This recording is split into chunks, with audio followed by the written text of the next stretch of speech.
ప్రార్థనలో కూర్చుంటాం, ప్రార్థన చేస్తూనే ఉంటాం. ప్రార్థనలోనే పొయ్యి మీద పెట్టానా, నన్ను వచ్చింది, డబ్బులు చేతిలో పెట్టిందా సోఫాలో పెట్టిందా, వస్తాయా రావండి, వస్తాయా రావట్లేదా? ఏం చేస్తున్నాడు? దేవుడి స్వరం విననివ్వకుండా నిన్ను మళ్ళీ చేస్తున్నాడు అక్కడ అపవాది. పరిశుద్ధాత్మ దేవుడు నాతో మాట్లాడిన కొద్ది మాటలు ధ్యానం చేసుకుందాము. ఇక ఎవరిని చూడొద్దు, కొద్ది మాటలే ధ్యానం చేసుకుందాం. ఉదయ కాలం ముందు పరిశుద్ధాత్ముడు సూటిగాను స్పష్టముగాను ఆత్మ చొప్పున మనందరితోనూ ఈ ఉదయ కాలం ముందు మాట్లాడును గాక. హల్లెలూయా. సృష్టిని శాసించగలిగినటువంటి దేవుడంట. హల్లెలూయా. ఎవరండి ఆయన? శాసిస్తున్నాడంట, ఆజ్ఞాపిస్తున్నాడంట. ఏమని? వెలుగు కలుగుమని ఆజ్ఞాపించాడు, చీకటిని తొలగమని ఆజ్ఞాపించాడు. ప్రతిదీ కూడా నువ్వు పుచ్చగించో, లాలించో, ప్రేమించో, ఏం చేయాలి ఆయన శాసించాడు. నువ్వు అక్కడ కలగాల్సిందే, నువ్వు చేయాల్సిందే, నువ్వు అక్కడ వెళ్ళాల్సిందే, ఇది జరగాల్సిందే అని చెప్పి సృష్టి మొత్తాన్ని శాసించాడంట ఆయన. అండి ప్రభువుకు స్తోత్రము కలుగును గాక. హల్లెలూయా, హల్లెలూయా. దేశం ఉన్నవారు హల్లెలూయా. అందరూ బలంగానే ఉన్నారా? ప్రభువుకు స్తోత్రం. సృష్టిని ఏం చేశాడండి ఆయన? శాసించాడు, బుజ్జగించలా. ఏం చేయాల? బుజ్జగించలేదు. ప్రేమించి, అమ్మా ఈ మొక్క వెళ్ళి అక్కడ వెళ్ళి నాటుబడు, ఇదిగో లైట్ పెడుతున్నాను, వెలుగు ఇక్కడ కలుగు అని చెప్పలా, వెలుగు కలుగునుగా ఆజ్ఞాపించేశాడండి. బుజ్జగించలేదు, ప్రేమించలేదు, ఏం చేయలేదు, కానీ ఆజ్ఞాపించిన దేవుడు. అయితే సృష్టినే శాసించిన వాడు కానీ మన దగ్గరకు వచ్చేసరికి ఏం మాట్లాడుతున్నాడు? మన దగ్గరికి వచ్చేసరికి ఎలా ప్రవర్తిస్తున్నాడు? మన దగ్గరికి వచ్చేసరికి తన ప్రేమను ఎలా డిఫరెంట్ గా చూపించేస్తున్నాడు. చూసారా? సృష్టి మొత్తాన్ని ఆజ్ఞాపించాడు, ఖండించాడు, ఉపదేశించాడు, కానీ మన దగ్గరికి వచ్చేసరికి ప్రేమిస్తున్నాడు, లాలిస్తున్నాడు, బుజ్జగిస్తున్నాడు, ఖండిస్తున్నాడు, ఉపదేశిస్తున్నాడు. ఏది అవసరమైతే ఆ మేరకు దాన్ని పంపించి మనల్ని శుద్ధి చేయడానికి ఏది అవసరమో దాన్ని పంపిస్తున్నాడు. కొంతమందిని ప్రేమ పంపిస్తే వారు శుద్ధి చేయబడతారు, కొంతమందికి కరుణ అవసరమైంది, కొంతమందికి జాలి కావాలా, కొంతమందికి ఉపదేశము కావాలా, కొంతమందిని గద్దించాలా, కొంతమందిని ఖండించాలి. ఏ మేరకు ఎవరికి ఏ సామర్థ్యం మేరకు ఏదైతే అవసరమో దాన్ని పంపించి పరిశుద్ధాత్మ దేవుడట ఆయన మనల్ని బలపరుస్తూ ఉన్నారు. హల్లెలూయా. ప్రభువుకు స్తోత్రము కలుగును గాక. చూడు యోహాను సువార్త 10వ అధ్యాయము 27వ వచనము. నా గొర్రెలు నా స్వరమును వినును, నేను వాటిని ఎరుగుదును, అవి నన్ను వెంబడించును. నా గొర్రెలు నా స్వరాన్ని వింటాయి, నేను వాటిని ఎరుగుతాను, అవి నన్ను వెంబడించును. ప్రభువుకు స్తోత్రము కలుగును గాక. హల్లెలూయా. నా గొర్రెలు నా స్వరాన్ని ఏం చేస్తాయంట? వింటాయి, అవి నన్ను ఎరుగుతాయి, అవి నన్ను వెంబడిస్తాయి, నేను వాటిని ఎరుగుతాను. ఏమని మాట్లాడుతున్నాడు అక్కడ? శాసించట్లా, ఖండించట్లా, ఉపదేశించట్లా, ఏయ్ వినండి అని చెప్పి మాట్లాడట్లా. నా గొర్రెలు నా స్వరాన్ని వింటాయి, నేను వాటిని ఎరుగుతా. నా గొర్రెలేయో, నా పిల్లలు ఎవరో, నన్ను ప్రేమించువారెవరో, నన్ను ద్వేషించువారెవరో, నా జనాంగం ఎవరో, నా సొత్తు ఎవరో, నేను వాటిని ఎరుగుతున్నాను, అవి కూడా నన్ను ఎరుగుతాయి. నేను వాటిని తెలుసుకుంటున్నా, అవి కూడా నన్ను తెలుసుకుంటున్నాయి. కాబట్టి నా స్వరాన్ని వింటాయి, విని ఏం చేస్తాయి? అవి నన్ను వెంబడించబోతా ఉన్నాయి. హల్లెలూయా. విను మట్టుకు మాత్రమే కాదు, వినువారు మాత్రమే కాదంట, అవి వెంబడించేవి మాత్రమే నా గొర్రెలు. హల్లెలూయా. నాకంటూ ఈ భూమి మీద కొంతమంది గొర్రెల ప్రభువారు ఆయనకంటూ ఆయన కోసం ఏర్పాటు చేసుకున్నాడు. ఆ గొర్రెలు అట్లా ఏం చేస్తాయంట? ఆయన స్వరాన్ని వింటాయంట. హల్లెలూయా. ఆయన స్వరాన్ని విని, ఆయన్ని ఎరిగి, ఆయన వెంబడిస్తాయంట. ఆయన కూడా ఎరుగుతాడంట. ఆయన బిడ్డలెవరో, ఆయన సొత్తు ఎవరో, నటించేవారెవరో, గొర్రె చర్మములు కప్పుకున్న వారెవరో, వేషధారులుగా ప్రవర్తిస్తున్న వారెవరో, నటిస్తున్న వారెవరో, ఆయన అన్నిటినీ ఎరిగి ఆయన అంటున్నాడు, నా గొర్రెలు నా స్వరాన్ని మాత్రమే వింటాయి, నా గొర్రెలు నన్ను మాత్రమే వెంబడిస్తాయి, నేను వాటిని ఎరుగుతాను. నా గొర్రెలు ఎవరో వారు కూడా నన్ను ఎరుగుతారు, వారు కూడా నన్ను ఎరుగుతారు, వారికి కూడా నేను తెలుస్తాను, వారికి కూడా నేను కనబడతాను. ఎవరో వారు నన్ను చూస్తారు, నేను వారిని చూస్తాను. హల్లెలూయా, స్తోత్రము కలుగును గాక. హల్లెలూయా. విని మాత్రమే వదిలేస్తాయి అంట, వెంబడిస్తాయి అని చెప్పండి. ఏం చేస్తాయి? విను మాత్రమే కాదంట, వినువారు మట్టుకే కాదు, వెంబడించే వారిగా ఉండాలంట. కాపరి, ఇప్పుడు గొర్రెలు చూడండి, కాపరి ఎటువైపుగా వెళ్తే గొర్రెలన్నీ అటువైపుగానే వెళ్తాయి, అవునా? గొర్రెలు ఎటువైపు వెళ్తాయి? కాపరి ఇటు వెళ్తాయా? ఎటువైపు కాపరి వెళ్తుంటే అవి ముళ్ళ మార్గమైనా, బురదైనా, రాళ్ళైనా, రప్పలైనా, అది ఎలాంటి మార్గమైనా సరే కాపరి ఎటువైపుగా వెళుతున్నాడో గొర్రెలు కూడా అలాగనే వెళ్తాయట. ఆఖరికి తమ దొడ్డిని అవి చేరుకుంటాయి. హల్లెలూయా. ఎప్పుడైతే కాపరిని వెంబడించుకుంటూ వెళ్తాయో అప్పుడు అవి వాటి మార్గాన్ని అవి చేరుకుంటాయి. ప్రభును స్తోత్రము కలుగును గాక. ప్రభును స్తోత్రము కలుగును గాక. అయితే వాక్యము, లేఖనము గొర్రెలను ఏమని సంబోధిస్తుంది చూడండి. యెహెజ్కేలు గ్రంథం 34వ అధ్యాయం 31వ వచనము.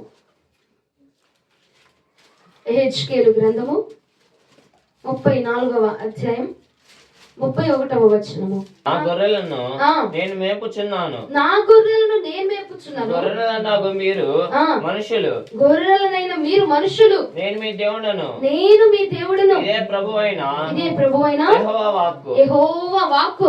గొర్రెలమైన మనం ఎవరమట? మనుషులు. మీరే నా గొర్రెలు, నేనే మీ దేవుడని. మీరు మాత్రమే నా జనాంగము, నేనే మీ దేవుడని, నేనే మీ సొత్తుని. హల్లెలూయా. ఇప్పుడు మనము యోహాను సువార్తలోకి వచ్చేసి ఈ వాక్యాన్ని అప్లికేబుల్ చేస్తే గనక ఏమని చెప్తున్నాడు? నా గొర్రెలు నా స్వరాన్ని వినుదురు. నా మనుషులు, నా జనాంగము నా స్వరాన్ని ఏం చేస్తాయట? వింటారు అని ప్రభు సెలవిస్తున్నాడు. ఎందుకంటే వారు నా గొర్రెలు కాబట్టి, నా జనాంగం కాబట్టి, వారు నా సొత్తు కాబట్టి నేనేం చెప్తున్నానో అవి వింటారు వాళ్ళు. నేనేం సెలవిస్తున్నానో వింటారు వాళ్ళు. నేనేం చెప్తున్నానో అర్థమైతే వాళ్ళకి, నేను ఎటుగా రమ్మన్నానో అర్థమైతే వాళ్ళకి, నేను సైగ చేసిన అర్థమైతే, నేను మాట్లాడిన అర్థమైతే, నేను ఏం చెప్పినా, ఏమి రాసినా, ఎలా ప్రవర్తించినా, నేను కను సైగ చేసినా అర్థమైతే. ఎందుకని?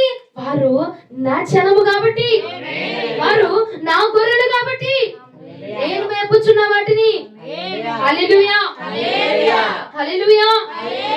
ఇప్పుడు వారి ఉదయ కాలం అందుతున్నారు, గొర్రెలమైన మీరు మనుషులు, నేనే మీ దేవుడిని, నేను మిమ్మల్ని మేపుచున్నా. చూడండి, గొర్రెలకి కాపరి కొన్ని సైగలు చేస్తా ఉంటాడు, కొన్ని పేర్లు పెట్టి పిలుస్తా ఉంటారు. పిలుస్తా ఉంటే ఆ గొర్రెలు ఆ మాటలకి ఏమవుతాయి? స్పందిస్తా ఉంటాయి. స్పందించి గొర్రె కాపరి దగ్గరికి వెళ్తా ఉంటాయి. కాపరి చెప్పిన మాటలకు తలకాయ ఊపడం కానీ, ఆ మాటని అర్థం చేసుకోవడం కానీ, ఆ మాటని వినడం కానీ, లేదంటే కాపరి ఏమైనా చెప్పాడనుకో ఆ మాట చొప్పున నడుచుకోవడం కానీ చేస్తాయి. ఎందుకు అర్థమవుతుంది? ఎందుకు అర్థమవుతుంది? ఆయన వెంబడిస్తున్నాయి కాబట్టి, కాపరి చుట్టూను తిరుగుతున్నాయి కాబట్టి, ఆ కాపరి ఎటు వెళ్తే అటు వెళ్తాయి. నేను ఒక కాపరిగా ఉన్నాను, ఒక 4-5 గొర్రెలు నేను మేపుతూ నాకు బాగా అలవాటైపోయి నేను భుజితల్లో, చింతల్లో ఏదో పేరు పెట్టుకున్నా. వాటికి పేరు పెట్టుకుని పిలుస్తున్నారా, చింతని ఇట్లా, అది అక్కడ ఉంది, వెళ్ళు, అక్కడికి వెళ్ళు అని చెప్తున్నా. ఏం చేస్తుంది? వెళ్తాయి, నా మాట వింటాయి. ఎందుకు వింటాయి అంటే అవి నన్ను వెంబడిస్తున్నాయి. రోజు నేను ఎట్టుగా వెళ్తున్నానో వాటికి తెలుసు, నేను ఏం చేస్తున్నానో వాటికి తెలుసు, ఏ టయానికి ఏం పెడుతున్నానో వాటికి తెలుసు. కాబట్టి అవి నన్ను వెంబడిస్తున్నాయి. కాబట్టి ఏం చేస్తాయి? నేను ఏం చెప్పినా వాటికి వినపడుద్ది, నేను ఏం చేసినా వాళ్ళకి అర్థమైంది, నేను ఏం ఎటువైపు రమ్మన్నా అవి వస్తాయి. హల్లెలూయా. హల్లెలూయా. ప్రభువుకు స్తోత్రము కలుగును గాక. ఈ వాక్యాన్ని ప్రభు మనతో మాట్లాడుతున్నాడు. నా గొర్రెలు నా స్వరాన్ని వింటాయి, అవి నన్ను వెంబడిస్తాయి, అవి నన్ను ఎరుగుతాయి, నేను వాటిని ఎరుగుతాను. హల్లెలూయా. ఇప్పుడు గొర్రెలు అనగా వాక్యం ఏమని సంబోధించింది? మనుషులు అనగా ఎవరు? మనమే గొర్రెలు ఎవరు? ఇప్పుడు మనమే. అంటే ఇప్పుడు దేవుడు ఏమంటున్నాడు?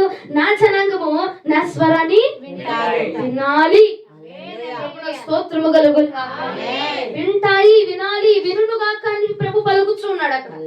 నేను ఎందుకంటే నేనే మీ దేవుడును, నేనే మీ దేవుడని యెహోవాను కనుక మీరు నా స్వరమును వినండి అని ప్రభు సెలవిస్తున్నాడు. విను, వినాల్సిందే అని చెప్పట్లాగా వినండి రా తల్లి, వినండమ్మా నానా, దారి తప్పిపోతున్నావు, త్రోవ తప్పిపోతున్నావు, అది కాదు నువ్వు వెళ్ళాల్సిన మార్గం నానా, విను అని చెప్పి ఆయన బుజ్జగించి లాలించి ఖండించి. ఇప్పుడు దెబ్బ అవసరం అంటే దెబ్బ పడాలి అక్కడ, అవునా? బండ ఉంది, పెద్ద బండరాయి ఉంది, దాన్ని బదులు కొడితే నీళ్ళు వస్తాయి. దాన్ని ఏం చేయాలి మనం? కొట్టాలి. అంతేగాని వెళ్ళి పగిలిపోవా పగిలిపోవా పగిలిపోతే నీళ్ళు వచ్చేది, పగిలిపోవా అని బొజ్జగించావు అనుకో, పగిలిద్దా? దానికి దెబ్బ అవసరం అక్కడ. హల్లెలూయా. ఎక్కడ దెబ్బ అవసరమో అక్కడ దెబ్బ కొడతాడు ఆయన. ఎక్కడ మాట అవసరమో ఆ మాట ఇస్తాడు అక్కడ. హల్లెలూయా. అది ఎవరికి అర్థమైందంటే ఆయన వెంబడించు వారికి మాత్రమే అర్థమైంది. హల్లెలూయా. స్తోత్రము కలుగును గాక.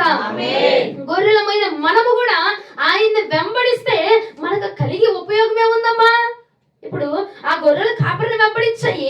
ఆ కాపరి ఏం చేశాడు? వాటికి ఏ ఆహారం కావాలో అది పెట్టాడు, ఎటువైపు వెళ్ళాలో వాడు తీసుకెళ్ళాడు, సురక్షితమైన మార్గములు వాటిని తీసుకుని తమ దొడ్డికి వాటిని చేర్చాడు. హల్లెలూయా. మరి మన కాపరి ఆయన ఏమంటున్నాడు? గొర్రెల అయిన మీరే నన్ను వెంబడించండి, నా మాట మీరు వినాలి, నా మాట మీరు విని మీరు నన్ను వెంబడిస్తే మనకి కలిగే ఫలం ఏముంది? చూడు యోహాను సువార్త 10వ అధ్యాయం 28వ వచనం. యోహాను సువార్త 10వ అధ్యాయం 28వ వచనం. నేను వాటికి నిత్య జీవం ఇచ్చుచున్నాను, నేను వాటికి నిత్య జీవమును ఇవ్వబోతున్నాను కాబట్టి అవి ఎన్నటికీ నశించవు, ఎవ్వడును వాటిని నా చేత నుండి అపహరింపడు. ప్రభువుకు స్తోత్రము కలుగును గాక. ప్రభువుకు స్తోత్రము కలుగును గాక. గొర్రెలమైన మనమట ఆయన మాటలు విని ఆయన వెంబడించగలిగితే ఆయన ఏమంటున్నాడు? నేను వాటికి నిత్య జీవమును కలుగజేయబోతున్నాడు, వాటిని ఎవ్వడు కూడా నా చేతుల నుంచి అపహరించలేడు. అవి అన్నిటికీ నశించిపోయిగా, నశించిపోవు, నాశనం రాదు, శోధన రాదు, ఆటంకం రాదు, అవి ఎన్నటికీ నా చేతుల నుంచి కలగిపోవు. ఎందుకనగా అవి నా గొర్రెలు, అవి నన్ను వెంబడిస్తున్నాయి, అవి నా మాట వింటున్నాయి, అవి నేను చెప్పినట్టుగా చేస్తున్నాయి కాబట్టి వాటికి నాశనం కలిగదు, ఎన్నటికీ కలిగిపోదు రాదు అని చెప్పి దేవుడు చెప్తున్నాడు. హల్లెలూయా.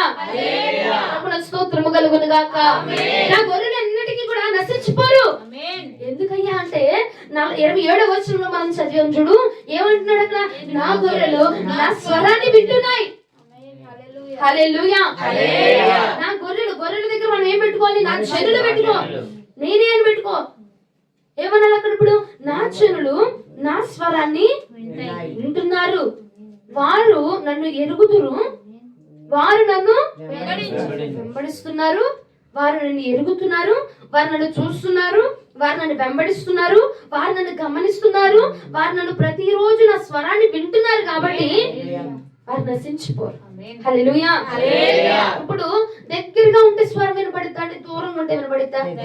నేను ఇప్పుడు మాట్లాడుతున్నా, నేను మీకు దగ్గరగా ఉన్న కాబట్టి వినపడుతుంది. అదే నేను మా ఇంట్లో ఉండి మీరు మీ ఇంట్లో ఉండి నేను మాట్లాడితే వినపడుద్దా? వినపడదు. ఎప్పుడైతే మనం ప్రభుల వారికి దగ్గరగా ఉంటామో అప్పుడు మనం ఆయన స్వరాన్ని వినగలుగుతాం. హల్లెలూయా. ఆయన స్వరాన్ని ఎప్పుడైతే మనం వింటామో అప్పుడు ఆయన వెంబడించగలుగుతాం. మనం ఎప్పుడంటే మనం ఆయన స్వరాన్ని వినేదంటే దేవుడికి దగ్గరగా ఉన్నప్పుడు, లోకానికి కాదు ప్రభువులకు దగ్గరగా ఉండాలి. అప్పుడే మనం ఆయన మాట వింటాం.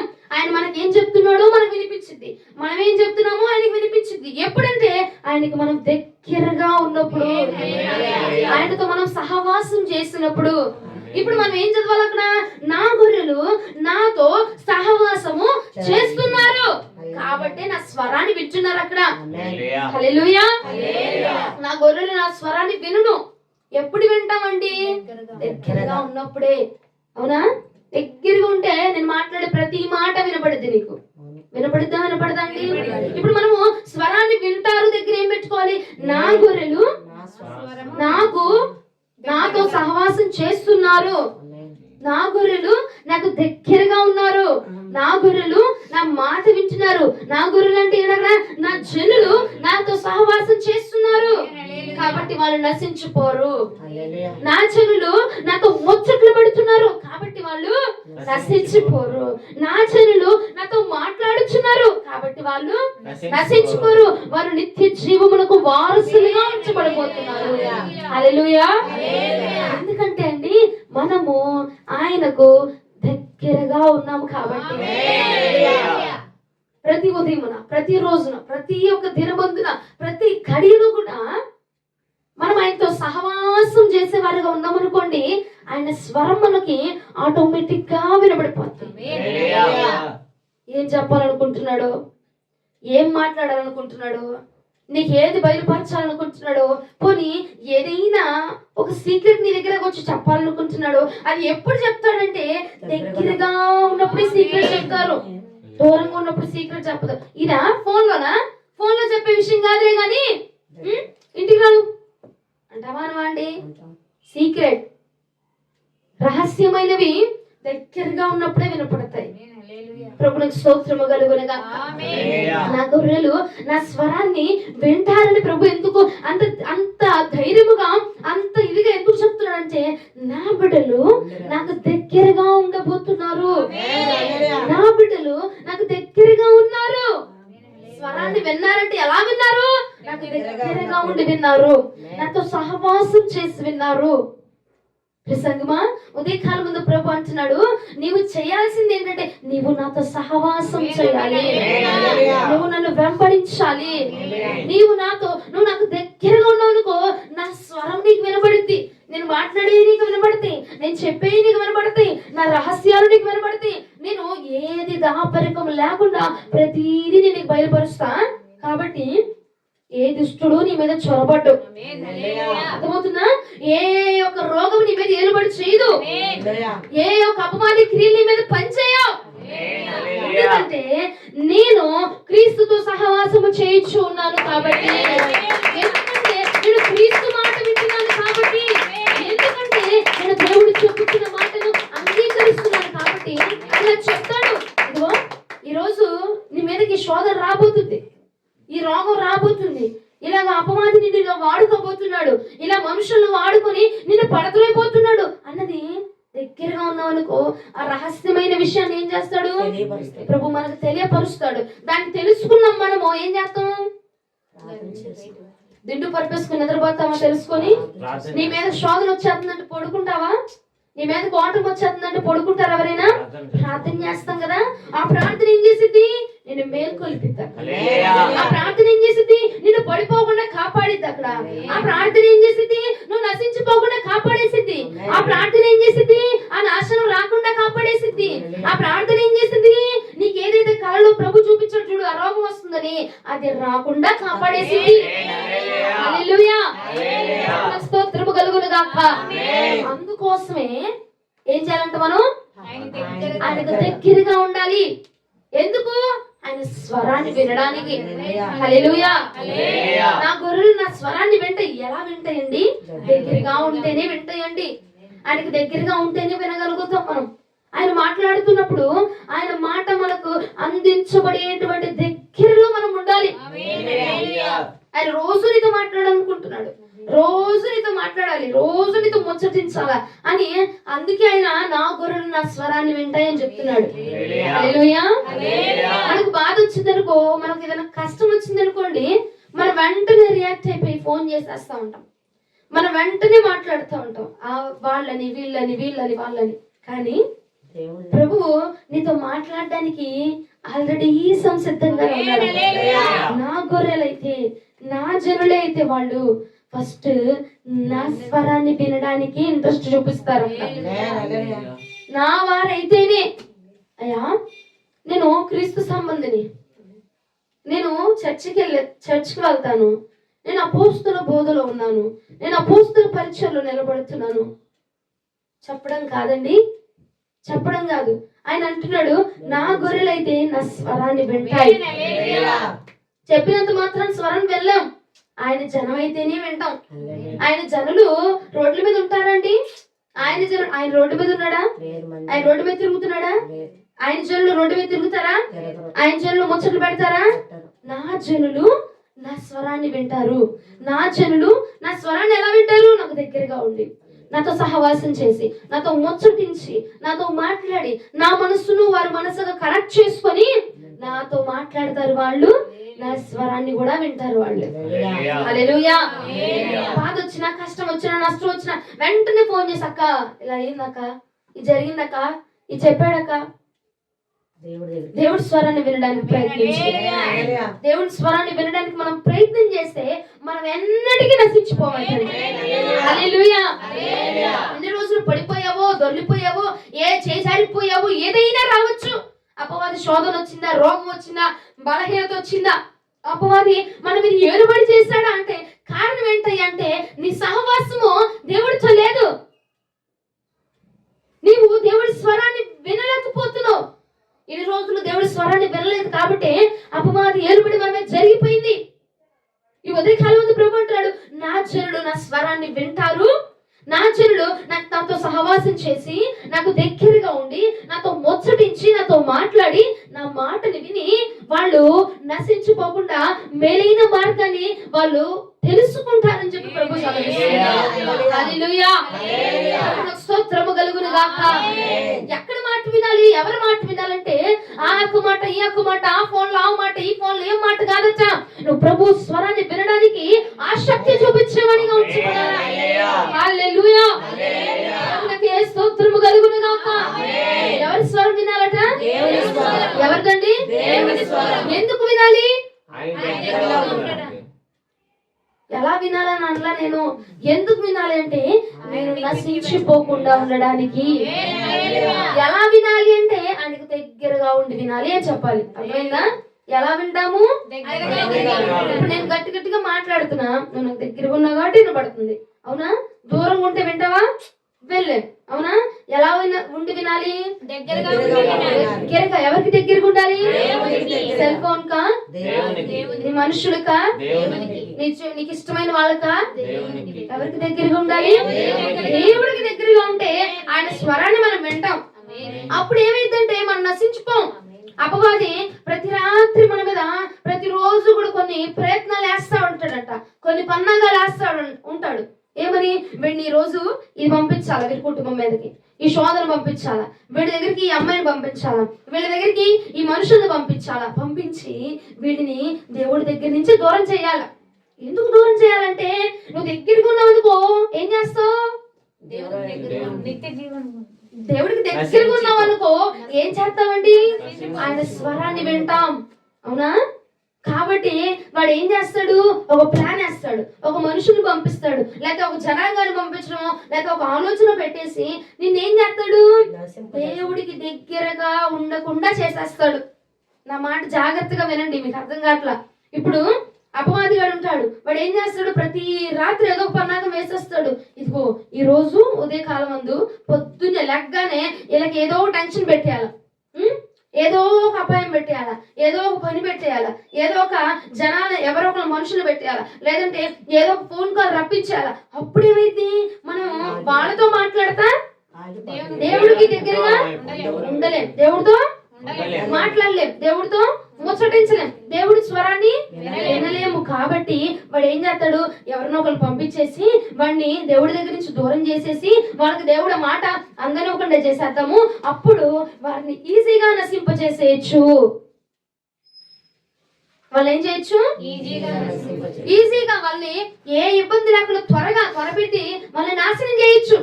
నాశనము అవ్వడానికి గల ముఖ్య కారణం ఏంటంటే మనం ఆయనకి దూరం అయ్యి ఆయన స్వరాన్ని వినలేకపోవడమే. హల్లెలూయా. అర్థమవుతున్న వారు హల్లెలూయా చెప్తారా? అపవాది ఏం చేస్తాడు? పన్నాగాలు వేస్తాడు. మరలా చెప్తున్నా మీకు అర్థం కావాలని. అపవాది పన్నాగాలు వేస్తాడు. ఎవరినో ఒకరు పంపించాలన్నా, ఏదో ఒకటి చేయాలన్నా, పొద్దున్న లేచిన, మధ్యాహ్నం అయినా, ఉదయం అయినా ఏదో ఒక టైం చూసుకొని ఈ రోజు మొత్తంలో నిన్ను దేవుడికి దగ్గరికి వెళ్ళనివ్వకుండా చేస్తాడనమాట. వెళ్దామని ఉండిద్ది, ప్రార్థన చేసుకుందాం అని ఉంటది, మోకాలు వేసి దేవుడి దగ్గరికి వెళ్దాం ఉంటది, బైబిల్ చదువుదాం అని అనిపించింది మనసుకి. కానీ వెళ్ళే టయానికి కొంచెంసేపు పడుకొని వెళ్దాం. అవునా? కొంచెంసేపు ఫోన్ చూసుకొని నెక్స్ట్ ప్రార్థన చేసుకుని ఈ ఒక్క పాటే విని ప్రార్థన చేసుకుందాం. లేదంటే అంట్లు తోమేసుకొని, బట్టలు ఉతికేసుకొని, నీళ్ళు పట్టేసుకొని చక్కగా ప్రార్థనలో కూర్చోవచ్చు. అప్పుడు ఎవ్వరు లేపడు నన్ను. అనుకుంటామా అనుకోరండి?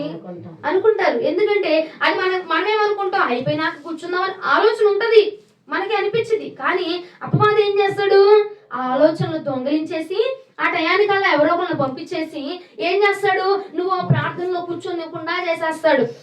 ఆ టైంకి నిద్ర రావడమో, ఆ టైంకి నడువు నొప్పి రావడమో, ఆ టైంకి ఒంట్లో బాగోకపోవడమో, లేదంటే మనుషులు ఎవరైనా వచ్చి నిన్ను ప్రార్థనలో కూర్చొనివ్వకుండా చేయడమో అని ఎవరో ఒకరిని వాడుకుంటాడు అనమాట. అర్థమవుతుందా? ఎవడో ఒకరిని వాడుకుంటే నువ్వేం చెప్తావు, దేవుడి దగ్గరికి వెళ్తావు, ఇంకప్పుడు ప్రార్థనలో కూర్చుంటావా? ప్రార్థన చేయాలనిపించింది ఇంకా వీళ్ళతో మాట్లాడతాం, ముచ్చట ఆ టైం చూస్తే రాత్రి 11 అయిపోయిందా? ఇంకేమైంది? తినడం, పడుకోవడం అయిపోయిందా? మళ్ళా పొద్దున లేవడం, మళ్ళా పొద్దున ఏదో ఒకటి పెడతాడు, మరలా పొద్దునే ఉదయకాలానికి ఏదో ఒకటి పెట్టి మరలా దేవుడి దగ్గరికి నిన్ను వెళ్ళనివ్వకుండా చేస్తున్నాడు. ఎందుకు వెళ్ళనివ్వకుండా చేస్తున్నాడంటే, అమ్మో ఇది కనుక ప్రార్థన చేసింది అనుకో, దేవుడు ఏదో ఒకటి దీంతో మాట్లాడాడు అనుకో, ఇది ఆ మాట వినింది అనుకో, ఏమైపోద్ది, నా ప్లాన్లు ఏమి వర్కౌట్ అవ్వరు, ఇక ఇది నశించదు. ఇంకా దేవుడి మాట వినిందంటే నశించదు. దేవుడి మాట విన్నాడు అనుకో, వాడు ఆ అపాయంలో పడిపోడు, వాడికి నాశనం రాదు, వాడు నరకంలోనికి రాడు. కాబట్టి వాడిని దేవుడి మాట వినకుండా చేయాలి. ఫస్ట్ ఆఫ్ ఆల్ అదే అపవాది వేస్తున్న పన్నాగం. ఏం చేస్తున్నాడు పన్నాగం? దేవుడి మాట విననివ్వకుండా చేస్తున్నాడు. దేవుడి దగ్గరికి వెళ్ళనివ్వకుండా చేస్తున్నాడు. దగ్గరికి వెళ్తే అక్కడ దేవుడు మాట్లాడేస్తాడా? దేవుడు మాట్లాడితే, ఇదిగో నువ్వు దేవుడు అపాయముల ఇలా రాబోతున్నారు, నువ్వు జాగ్రత్తగా ఉండి ప్రార్థన చేసుకొని దేవుడు చెప్పాడు అనుకో, మనం ఏం చేస్తాం? ప్రార్థన చేస్తాము. ఏం చేస్తాము? ఇంకా వాళ్ళు వచ్చినా జాగ్రత్త పడి వాళ్ళ వల్ల నీకు శోధన ఉందని చెప్తాడు. ఇప్పుడు నేనున్నా, ఇస్సాకు ఉన్నాడు, ఏమంటాడు? వాడితో జాగ్రత్తగా ఉండు, వాడి వల్ల నీకు అపాయం ఉందని దేవుడు నాకు చెప్పాడు అనుకో, దేవుడి మాట నేను విన్నాను అనుకో, నేనేం చేస్తా? రాడతానా? మాట్లాడతానా? అస్సలు చాలా జాగ్రత్త పడిపోతా. అప్పుడు నాకు అపాయం వచ్చిందా? రాదు. నశించిపోతానా? లేదు. ఎందుకంటే నేను జాగ్రత్త పడ్డాను కాబట్టి. హల్లెలూయా. అది అపవాది గడి ఆలోచన ఏంటి? ఇప్పుడు గనక ఇది దేవుడి దగ్గరికి వెళ్ళింది అనుకో, దేవుడు చెప్పేస్తాడు వాడి వల్ల శోధన ఉందని. అవునా? అప్పుడు ఏం చేసేది? జాగ్రత్త పడిద్ది. కాబట్టి నేనేం చేయాలా? దేవుడి దగ్గరికి వెళ్ళనివ్వకుండా చేయాలి, దేవుడితో మాట్లాడనివ్వకుండా చేయాలి, దేవుడు చెప్పే మాట ఇది విననివ్వకుండా చేయాలి. ఏదో ఒక ఆలోచన పెట్టేసి అని చెప్పి అపవాది ప్లాన్ వేస్తాడు. అవునా? ఇంకొంచెం భక్తి పరులైన మనం ఏం చేస్తాం? ఎట్టయినా వెళ్ళాల్సిందే, చేయాల్సిందే ప్రార్థన అని మోకరిస్తాం, ప్రార్థనలో కూర్చుంటాం. గమనించండి, జాగ్రత్తగా ఆలోచించండి. హల్లెలూయా. మస్తనే రావట్లేదు అలాంటివి. ఏం చేస్తున్నాం మనం? అని చెప్పి మళ్ళీ ఏం చేస్తున్నాం? మళ్ళా ప్రార్థనలో కూర్చుంటున్నాం. అవునా కదా? ఏం చేస్తున్నాం అండి? అపవాది మళ్ళీ చేస్తున్నాడు. అపవాది ఏం చేస్తున్నాడు? మళ్ళిస్తున్నాడు. నువ్వు ఎక్కడ దగ్గర అయిపోతావు దేవుడికి? కొంతమంది ఏం చేస్తారు? దాన్ని కూడా అధిగమించి చిచి కాదని మళ్ళా ప్రార్థనలో కూర్చుంటారు. కానీ ఇంకొంతమంది ఏం చేస్తారు? సరేలే ప్రభా, మళ్ళీ చేసుకో, ఏసు రక్తం చేసి ఆమె అని చెప్పి వెళ్ళిపోయి ఏదో పని చూసుకోవడం. అవునా? జరుగుతుందా లేదంటే అలాగా? ఎందుకు అలా జరుగుతుందంటే, నువ్వు దేవుడి యొక్క స్వరాన్ని విని ఎక్కడ నాశనమును పొందుకోకుండా, అపాయమును పొందుకోకుండా, శోధనలో పడిపోకుండా ఆ రోజంతా జయముని ఎక్కడ పొందుకుంటావు అని చెప్పి అపవాది వేస్తున్న ప్లాన్ అది. హల్లెలూయా. ఎంతమందికి అర్థమవుతుందా? ఇప్పుడు మనం తెలుసుకున్నాం కాబట్టి మనం ఏం చేయాలి? జాగ్రత్త పడు. దేవుడి స్వరాన్ని విననివ్వకుండా ఏ శక్తులైతే నిన్ను ఆటంకపరుస్తున్నాయో, కొన్నిసార్లు మనకిష్టమైన మనుషులను కూడా వాడుకుంటాడు అపవాదిగాడు. మన తల్లిదండ్రులను కూడా వాడుకుంటాడు అపవాదిగాడు. మన మనస్సును కూడా వాడుకుంటాడు, మనల్నే వాడుకుంటాడు కొన్నిసార్లు. కాబట్టి జాగ్రత్త పడి పొద్దున లెగిచిన మొదలు రాత్రి వరకు నువ్వు ఏం చేయాలయా? అపవాది కుయుక్తులు జరగకూడదు అంటే వాడు ప్లాన్ వేసే టైం ఉంది చూసావా? ఆ ప్లాన్ వేసే టైంలోనే నువ్వు పన్నాగాన్ని ఫ్లాప్ చేసే ప్లాన్ వేయాలి అక్కడ. హల్లెలూయా. అర్థమవుతుందా? వాడు ప్లాన్ వేస్తున్నాడు, నువ్వేం చేయాలా? అప్పుడు ఆ టైంలోనే ప్రార్థన చేయాలి. అర్థమవుతుందా? రాత్రి టైంకి పలానా టైంకి వాడి ప్లాన్లు స్టార్ట్ చేస్తా ఉంటాడు అనమాట. ఏంటి? ఈ ఇంటి మీదకి ఏమయ్యాలా, ఆ ఇంటి మీదకి ఏమయ్యాలా, వీళ్ళని ఎలా పంపించాలా, మొత్తం స్క్రిప్ట్ రాసుకుంటాడు. రాసుకొని వాళ్ళ దగ్గరికి వాటిని పంపించేస్తాడు అనమాట. అవునా? ఆ టైంలో నువ్వేం చేయాలా? నిద్రపోకూడదు. ఎప్పుడు ఒక రేవు దాటాడట యాకోబు, మనం కూడా దాటాలా? నిద్రపోతే దాటతామా? మెలకువగా ఉండి ప్రార్థన చేస్తేనే, మెలకువగా ఉండి ప్రార్థన చేస్తే వాడి పన్నాగాలన్నిటిని కూడా మనం తప్పించగలం. హల్లెలూయా. అమ్మా నాకు ఎట్ట తెలిసింది తప్పించుకోవాలని? దేవుడు సహాయం చేస్తాడు. ఆడు చెప్పింది, ఆడు పంపించాలనుకున్న వ్యక్తి నీ దగ్గరికి వచ్చినా ఆ ఉచ్చులో నువ్వు పడిపోకుండా దేవుడు నేను మళ్ళిస్తాడు. ఒకవేళ వాడు రాబోతున్నా వాడి దగ్గర నుంచి నువ్వు తప్పించేస్తాడు. హల్లెలూయా. అలాగున్న ప్రార్థన మనకు సహాయపడబోతూ ఉన్నది. ప్రభువునకు స్తోత్రము కలుగునుగా. అర్థమవుతుందా వాక్యం? అర్థమవుతుందా? ఏం చేయకుండా చేస్తున్నాడు అపవాది? ఆయన స్వరాన్ని విననివ్వకుండా చేస్తున్నాడు. అర్థమవుతుందా? విన్నావు ఏమైపోతావు? నువ్వు నశించావు. అపాయం రాదు, రోగం రాదు, బలహీనత రాదు, అనారోగ్యం వచ్చినా త్వరపడి తగ్గిపోయింది. నువ్వు బాగుపడతావు, నువ్వు రక్షణ పొందుకుంటావు, నువ్వు మారు మనసు పొందుకుంటావు, నువ్వు ఆత్మవరాలను పొందుకుంటావు, ఆత్మఫలాన్ని పొందుకుంటావు. కాబట్టి ఆయన స్వరాన్ని నువ్వు విననివ్వకుండా చేస్తున్నాడు అపవాదిగాడు. హల్లెలూయా. మనం ఏం చేయాలండి? ఇప్పటి నుంచి జాగ్రత్త పడి మెలకువగా ఉండి ప్రార్థన చేయాలి. అవుతుందా? ఎలా ఉండి ప్రార్థన చేయాలి? మెలకువగలిగి ప్రార్థన చేయాలి. అయ్యా నా మీదకి ఏ దుష్టుడు పన్నాగాలు రాబోతున్నాయో ఆ దుష్టుడు పన్నాగాలు నాకు విరోధముగా రూపించబడుతున్నా ఏ ఆయుధం వర్తిలించబడకూడదు ప్రభువా అని చెప్పి ఏ మనుషులను వాడుకోబోతున్నాడు ఇవాళ నీ స్వరాన్ని విననివ్వకుండా వాటిని తొలగించయ్యా అని ముందుగానే మెలకు కలిగి ప్రార్థన చేయాలా? హల్లెలూయా. స్తోత్రము కలుగును గాక. యోహాను సువార్త 10:28 వచనం మరొకసారి చదువుదాం. నేను వాటికి నిత్య జీవం ఇచ్చుచున్నాను. నేను వాటికి నిత్య జీవము ఇవ్వబోతున్నాను కాబట్టి అవి ఎన్నటికీ నశింపవు. అవి ఎన్నటికీ నశించిపోవు. ఎవరును కూడా వాటిని నా చేతిలో నుంచి అపహరింపలేడు. హల్లెలూయా. ఎందుకంటే నేను వాటికి నిత్య జీవము ఇవ్వబోతున్నాను కాబట్టి అవి ఎన్నటికీ నశించు. ఆ గొర్రెలు ఎన్నటికీ నశించు. నా గొర్రెలు ఎన్నటికీ నశించిపోవు. హల్లెలూయా. ఎందుకు నశించవంటే అండి నా గొర్రెల దగ్గర 3 స్పెషల్ క్వాలిటీస్ ఉన్నాయి. ఏమున్నాయి? 3 లక్షణాలు ఉన్నాయి. ఇప్పుడు 28వ వచనంలో ఏం చదివాడు? వాటికి నేను నిత్య జీవం ఇవ్వబోతున్నా, అవి నశించవు. ఏమి? నా గొర్రెలు నశించవు. నా గొర్రెలు నశించవు. నా జనులు నా బిడ్డలు నశించరు. ఎందుకంటే నా బిడ్డల దగ్గర 3 లక్షణాలు ఉన్నాయి. ఏ లక్షణాలు అంటే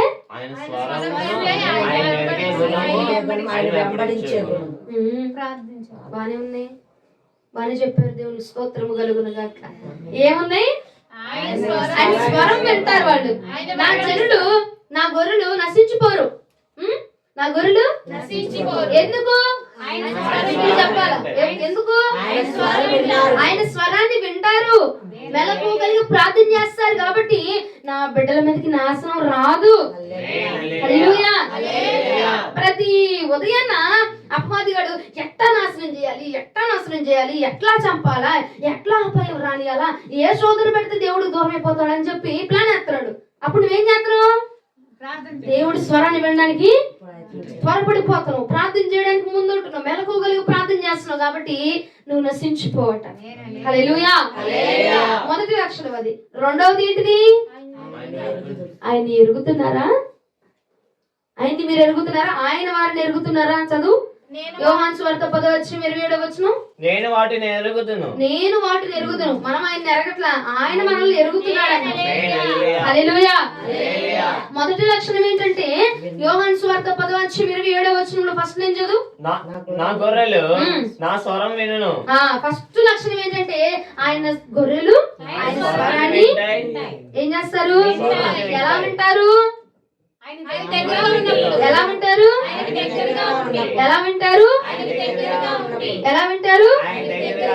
ఎలా దగ్గరగా ఉంటారు? మెలకువ కలిగి ప్రార్థన చేస్తూ. చెప్పండి. ఎలాగా?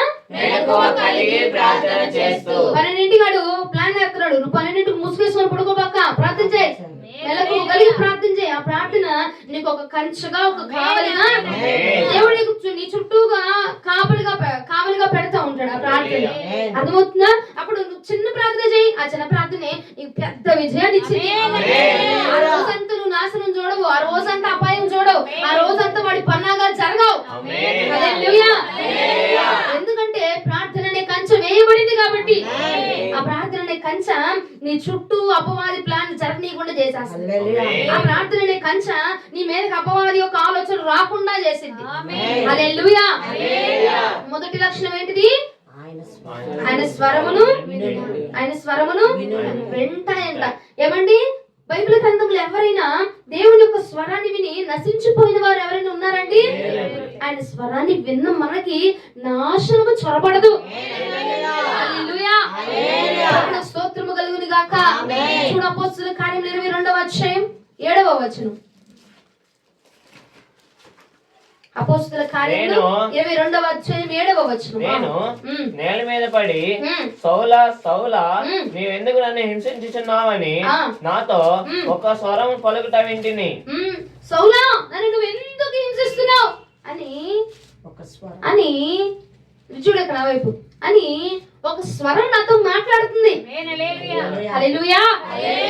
ఒక స్వరము నాతో నువ్వు నన్ను ఎందుకు హింసిస్తున్నావు మాట్లాడిందా లేదా? మాట్లాడిన తరువాత సౌలు గారు పౌలుగా మార్చబడిన సౌలు గారు నాశనం పొందారా? నశించిపోయారా?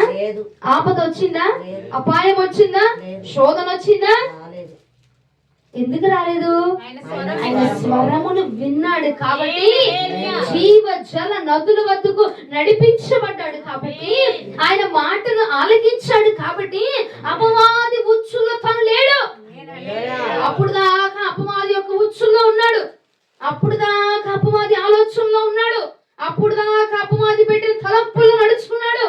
అప్పటి వరకు కూడా అపవాది ఏం చేయమంటే అది చేసినటువంటి వ్యక్తి ఎప్పుడైతే యెహోవా స్వరమును విన్నాడో ఆ తర్వాత నుంచట తన లైఫ్ స్టైల్ మారిపోయింది, తన జీవితం మారిపోయింది, తన కథ మారిపోయింది, తన వాల్యూ మారిపోయింది, తన యొక్క వస్త్రధారణ కూడా మారిపోయిందటండి. హల్లెలూయా. నాశనం పొందలేదు, నిత్య జీవాన్ని పొందుకున్నాడు. స్తోత్రము కలుగును గాక. యేసుక్రీస్తు ప్రభు దగ్గరికి వస్తే బాప్తిజం తీసుకుంటే మాకు ఎప్పుడు శోధనేనమ్మా. ఎప్పుడు ప్రార్థన చేస్తున్నాం అంటే వాళ్ళు చెప్తారండి. నా దగ్గరికి వచ్చి ఒక సహోదరి పుణ్యాత్మురాలు మహాపరిశుద్ధురాలు వచ్చి చెప్పిస్తాడు, అక్క ప్రార్థన చేయమని. నేను అక్కనట 2 పిల్లలు, నాకంటే పిల్లలు ఉండి సరే అనేది లేదు వచ్చింది అనుకుంటే ప్రార్థన చేయమన్నావు, ప్రార్థన చేస్తున్నాను. ప్రార్థన చేస్తుంటే నేను ప్రార్థనలో కూర్చోగానే మా ఆయన వచ్చేస్తున్నాడు, రోకలు పట్టుకున్నా మీదకి. నేను ప్రార్థన చేసిన రోజే నాకు మా ఆయనకి గొడవ వచ్చేస్తని. ప్రార్థన చేయకపోతే బాగా ఉంటున్నాం ఇద్దరం. ఏమండి, మేమిద్దరం నేను ప్రార్థనలో కూర్చున్నానంటే చాలు మా ఆయన ఎట్టకుండా నన్ను కొట్టేస్తున్నాడు. ఏదో ఒక అపాయం వచ్చేస్తుంది, ఏదో ఒక శోధన వచ్చేస్తుంది. కాబట్టి ప్రార్థన చేయకపోతే మా సంసారం చక్కగా ఉందమ్మా, నేను ప్రార్థన చేయలేలే అమ్మా. అమ్మగారు నువ్వు మాత్రం ప్రార్థన చేయి నా కోసం. అప్పుడు రాడా మీ ఆయన? అప్పుడు రాడా? వస్తాడుగా. నీ గురించే అక్కడ ప్రార్థన జరిగేది చేస్తుంది. మహాపరిశుద్ధురాలు అంటుంది ప్రార్థన చేస్తే వస్తున్నాడమ్మా. అరే అపవాది చొరబడుతున్నాడు, ఇంకా కొంచెం ప్రార్థన పెంచాలి నువ్వు అప్పుడు. హల్లెలూయా. స్తోత్రము కలుగును గాక. ఎప్పుడైతే స్వరమును దేవుని యొక్క స్వరాన్ని విన్నాడో అప్పుడు లైఫ్ స్టైల్ మారిపోయిందండి. నశించిపోలా, నాశనం రాలా, అపాయం రాలా, నిత్య జీవాన్ని పొందుకున్నాడు. పౌలు గారు నిత్య జీవాన్ని పొందుకున్నాడు. ఆయన స్వరం విన్న మనం ఎన్నటికీ నశించుకోము. శోధన పెడతాడు. ఎందుకంటే అరే నువ్వు ఆయన స్వరాన్ని వింటే నీకు నాశనం రాదు, నువ్వు నాశనం కోపంలో నీకు పడిపోవు. కాబట్టి నిన్ను ప్లాన్ వేసి నువ్వు ప్రార్థన చేస్తున్న టైంలోనే గొడవలు పెట్టాలని, నువ్వు ప్రార్థన చేస్తున్న టైంలోనే శోధన రప్పించాలని, నువ్వు ప్రార్థనలో కూర్చున్నప్పుడే నీ భర్త నీ మీద రంకెలు వేయాలని, నువ్వు ప్రార్థనలో కూర్చున్నప్పుడే నీ మీదకి శోధన రావాలని, నువ్వు ప్రార్థనలో బాగా ఎదుగుతున్నప్పుడే, నీ ఇంట్లో ప్రార్థన బాగా జరుగుతున్నప్పుడే, నీ బిడ్డలు ప్రార్థనలో బాగా ఎదుగుతున్నప్పుడే నీ మీదకి అపాయాలు వస్తే నువ్వు ప్రార్థన విడిచిపెట్టి, దేవుణ్ణి విడిచిపెట్టి, ఆయన మాటను విడిచిపెట్టి నువ్వు వాడి యొక్క ప్లాన్ లో వెళ్ళిపోతావని చెప్పి వాడు ఏం చేస్తున్నాడు? నీ మీదకి శోధన రప్పిస్తున్నాడు. వాడు ఏం చేస్తున్నాడు? నువ్వు ప్రార్థన చేయనివ్వకుండా చేసేస్తున్నాడు. దానికి ఈ ఉత్తమరాలు, ఈ పరిశుద్ధురాలు, ఈ మహాపరిశుద్ధురాలు ఏమంటదంటే, అమ్మగారు ప్రార్థన చేస్తే మా ఇంటి మీద శోధన వస్తుంది, లేకపోతే మా సంసారం 3 పువ్వులు 6 కాయల సబ్బరంగా బాగా ఉందండి, సబ్బేసి రుద్రంత ఈజీగా ఉందండి. ప్రభున స్తోత్రము కలుగును గాక. హల్లెలూయా. సబ్బేసి రుద్రంత ఈజీగా ఉందండి మా సంసారం. మరి అంత బాగుంది, అంత బాగున్నప్పుడు ప్రార్థన ఎందుకండి మాకు? ఒరే బాబు, నిన్ను పాప కోపములనికి, నాశన కోపములనికి లాగడానికి అపవాది ప్రయత్నం చేస్తా ఉన్నాడు. అక్కడ నువ్వు గ్రహించలేకపోతున్నావు. నాశన కోపములనికి నిన్ను పడదురాయాలని యెహోవా స్వరమును నిన్ను విననివ్వకుండా చేసి, శోధన నీ మీదకి రప్పించేసి, నిన్ను నాశన కోపములనికి లాగడానికి అపవాదిగాడు వేస్తున్నటువంటి కాలం అది. గుర్తించిన వాడు ఏం చేస్తాడు? ఇంకా పెకిలించి ప్రార్థన చేస్తాడు. హల్లెలూయా. గుర్తించిన వాడు ఏం చేస్తాడు? అమ్మో ఎందుకు వచ్చింది, నోరు మూసుకున్నాడు, నైవేమో ప్రార్థన చేస్తాను, కొద్ది ఇంకా రెచ్చిపోతున్నాడు, ఈయన ఇంకా రెచ్చిపోతున్నాడు. రెచ్చిపోని నీ ప్రార్థన ఇంకా రెచ్చగొట్టు. ఇంకా పెకిలించి ప్రార్థన చేయాలా, ఇంకా స్వరమెత్తి ప్రార్థన చేయాలా. హల్లెలూయా. స్తోత్రము కలుగును గాక. ఆయన స్వరమును విన్న వారు నశించిపోరు. ప్రభువునకు స్తోత్రము కలుగును గాక. అమ్మా మాకు శోధనే బాప్తిజం తీసుకుని శోధనే. అరే నువ్వు తొలగిపోతే బాగుండని అపవాది వాడు పెడుతున్న శోధన అది. అంతేగాని ప్రభు నిన్ను నాశనం చేయాలని పెట్టట్లేదు. నాశనం చేయాలని పెడుతుంది కాదది. నిన్ను కృంగదీద్దామని పెడుతున్న శోధన కాదది. నువ్వు బాగైపోతే, ఎక్కడ దేవుడికి దగ్గర అయిపోతే, ఎక్కడ ప్రభువులో నువ్వు కలిసిపోతే, ఎక్కడ నువ్వు క్రైస్తవ్యంలో మునిగి దేవుని యొక్క వాక్యంలో తేలి ఆడితే, నువ్వు ఎక్కడ నరకం నుంచి తప్పించబడతావు, నీ బిడ్డలు నరకం నుంచి తప్పించబడతారు అని చెప్పి వాడు అపవాది వేస్తున్న ప్లానే అల్లరి. మనం ఏం చేస్తున్నాం? వాటికి లోబడిపోయి ఆ ప్రార్థన జీవితాన్ని కోల్పోయి ఆయన స్వరాన్ని వినలేకపోతున్నాం. ప్రియ సహోదరులారా, ఆయన స్వరాన్ని వినలేకపోతున్నాం, అందుకే మన మీదకి శోధన వస్తుంది. ఆయన స్వరాన్ని వినలేకపోతున్నాం, అందుకే మనం నశించిపోతున్నాం. ఆయన స్వరాన్ని వినలేకపోతున్నాం, అందుకే మన మీదకి నాశనము ప్రయోగించబడుచున్నది. బైబిల్ గ్రంథంలో ఎక్కడ కూడా ఆయన స్వరం విన్నవాడట నశించిపోవట్లేదు. ఆయన స్వరం విన్నవారు మోసగాడు నీతిమంతుడిగా మార్చబడ్డాడండి. హల్లెలూయా. యాకోబు ఆయన స్వరాన్ని ఎప్పుడైతే విన్నాడో మారిపోయిందండి జీవిత కథ. హల్లెలూయా. మన రోజును ప్రభు మార్చాలని చూస్తున్నాడు. ప్రతి దినము ఆయన స్వరాన్ని వినడానికి నువ్వు యాక్సెప్ట్ చేయగలిగితే గనక నీ రోజుని నా దేవుడు అందంగా మార్చబోతున్నాడు. ఈ రోజున ఆయన అందంగా మార్చబోతున్నాడు. హల్లెలూయా. ప్రభువుకు స్తోత్రము కలుగును గాక. ప్రభువుకు స్తోత్రము కలుగును గాక. ప్రభువుకు స్తోత్రము కలుగును గాక.